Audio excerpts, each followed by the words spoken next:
Anyway, we're back in the Garden of Craziness. Everything here is a pun. This whole island is a pun. Let's go see the rest of the island. What the...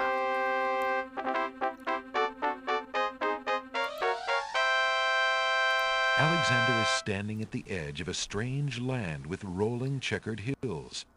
Two chessboard nuts stand before the marble entrance, guarding a path which wanders like Knights, a ribbon into the not velvety nuts. hills. The audio just skipped there.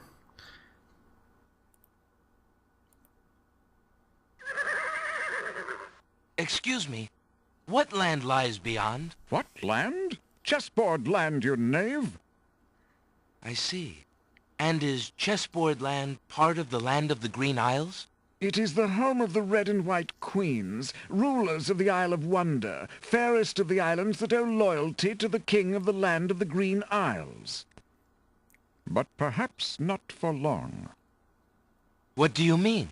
What is the purpose of unity with the great king and queen dead? The princess is worth serving, but the feud with the other isles is strong.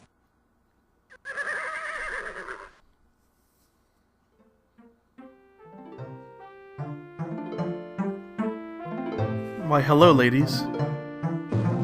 I must insist, Your Highness. I shall send a lump of coal to the wazir and the princess as a present for their wedding, and that's the end of it. And I suppose you'll leave me with only this stupid spoiled egg to send, Your Highness. I want to impress the new king and queen of the realm as much as you do. As queen of this island, I have every right to that lump of coal. Who isn't queen of this isle? The lump of coal is in my possession. Therefore, I shall do as I please with it. Besides, there's nothing wrong with that spoiled egg. The egg, though delightfully spoiled, is not nearly so valuable as the lump of coal, and you know it. Your Highness always got to carry the singing stone. It's not fair that you get the coal, too. That doesn't count. The singing stone was stolen by that horrid beast. Beast? I should get to keep the coal just because my stone was stolen.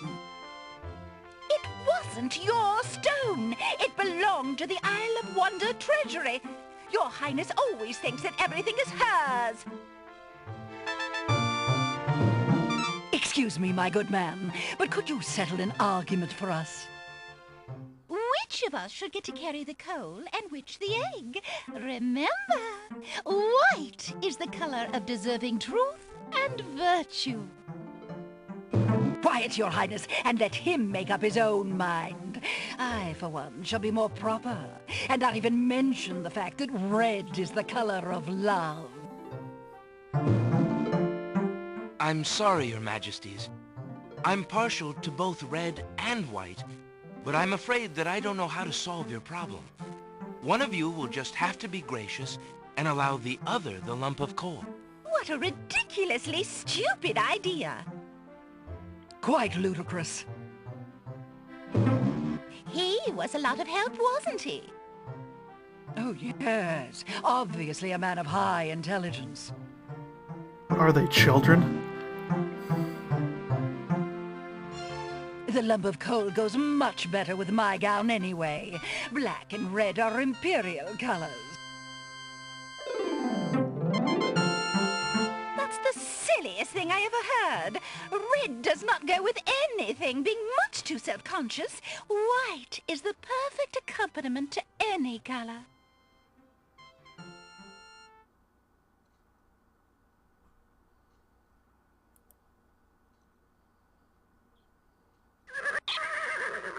Can I pass into your fair land? Heavens, no!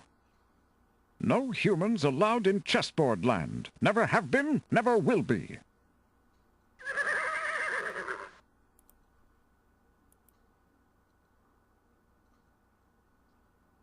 Alexander picks up the Red Queen's scarf.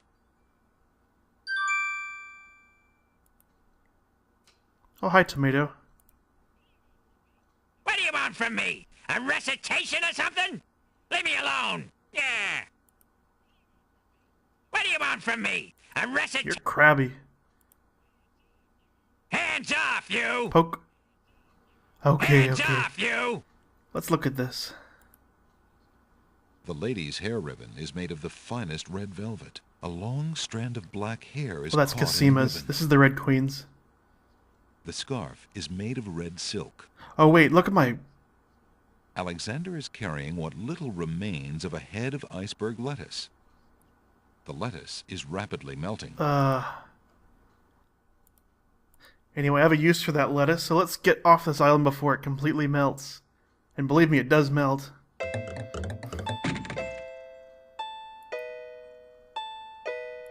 Hi, babies. Hello. Aren't you a bunch of fine-looking young plants? Apparently, the baby's tears haven't learned to talk yet. I got some milk here. Alexander gives one of the baby's tears a bottle of milk. The other baby's tears seem to resent Alexander's gift for some reason. Sad. Didn't even give me a point for doing that, but I think it's kind of funny. I'm sick.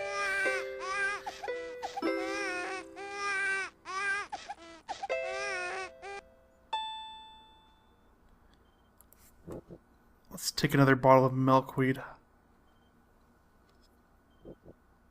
Alexander takes a bottle of milk from the milkweed bush.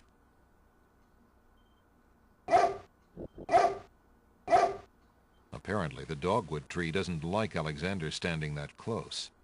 What kind of dog is that anyway?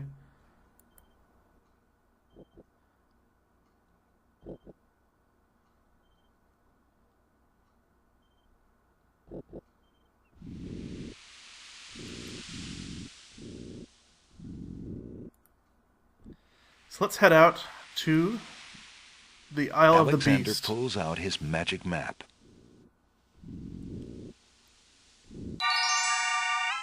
Alexander feels a strange pulling sensation.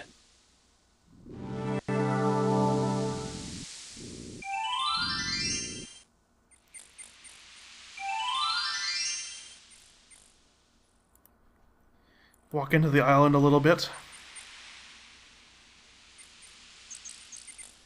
Got your bubbling pond here. Oh, it melted. A puddle of green water would have little effect on...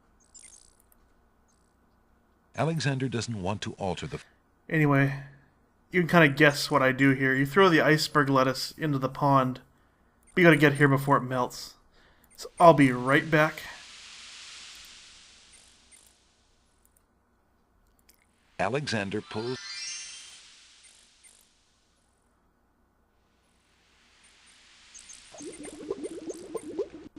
Anyway, I'm back. Here's my iceberg lettuce. We'll toss it into the pond. Hoping to cool down the boiling pond, Alexander throws in a head of iceberg lettuce. The pond's water slowly stops boiling, cooled by the ice. It still looks hot, but bearable. Alexander decides to brave the steaming pond.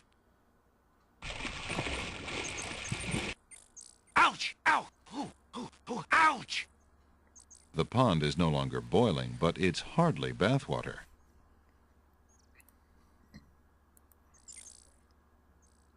Alexander takes the old hunter's lamp from the tree.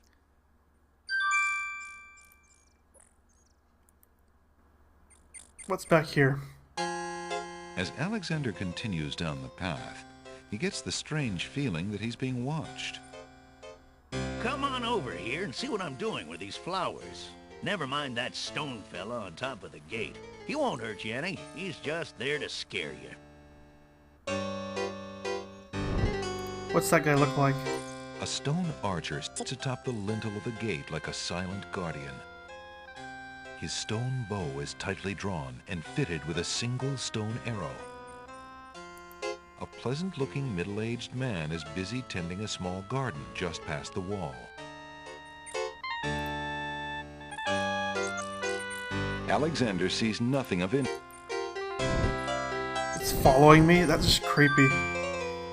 Alexander picks up the brick. He's just there to scare me. Yeah, right. A pleasant-looking... Let's talk to him a little bit more. I'm Alexander of Daventry. Who are you? What difference does it make? Just come on over here. I'll tell you my life history if you still want to hear it. Oh, his light. Okay. His eyes flashed. You aren't gonna listen to me, are you? Well, we'll just see about that. That's odd. The gardener just disappeared. Can't trust that guy at all. Like I said, he's a liar. Now we're gonna go back.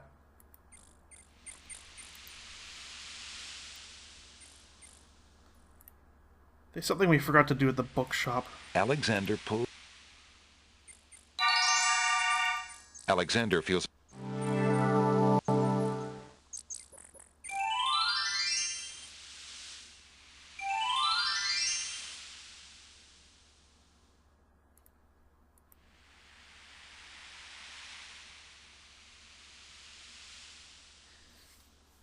So today I was in a used bookstore, and I found a copy of King's Quest V on CD. I paid $1 for it. It was a good deal. You might see me play that game next. Did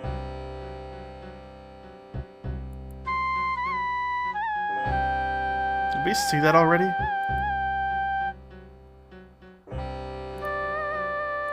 A key-shaped archway provides... Alexander... No. Dumbass. Why are you so stupid? Alexander doesn't remember that sign. It's a proclamation. It reads, "Citizens rejoice, announcing the royal wedding and coronation of Wazir Abdul al-Hazred and Princess Kasima. For reasons of security, the wedding will not be open to the public. Long live the new king and queen of the land of the Green Isles." You're kidding me. Alexander feels his stomach turn at the thought of the dread event. If he doesn't do something soon, Kasima will be another man's wife. Urgh.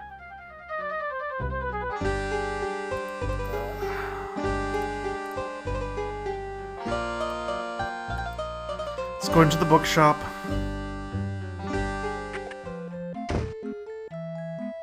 Jalo. Jalo, how fare you? And what news have you from the castle? Prince Alex, how I fare is close to boiling. Have you seen the wedding proclamations around the village? I've heard rumors of the wedding, of course, but I didn't want to believe it, and I never thought it would be so soon. Kasima.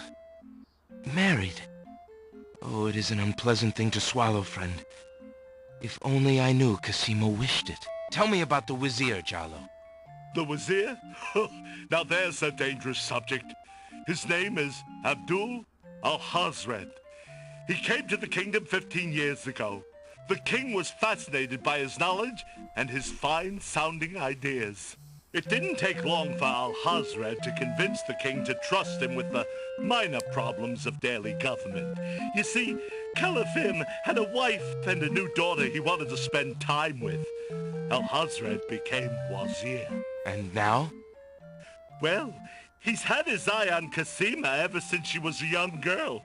And she is the only thing creepy. between him and the throne. Do you think he means to harm her? Oh, I honestly don't know. I think he'd rather keep her as wife. But whatever his plans for the princess, he will use her to his best advantage. That's his way. Perhaps he has charmed her. Perhaps she cares for him now. The Wazir is capable of anything. And Kasima must be vulnerable and lonely right now. Still, she has always instinctively distrusted him. Kasima has a good head on her shoulders. I'd be surprised if she's truly fallen for his words of love. I must return to the castle, Prince Alex, and you to your wanderings. May we both fare well. Anyway, I'll leave it at that. That's all the time we have, so I'll see you again next time when I do what I was originally intending to do here in the bookshop.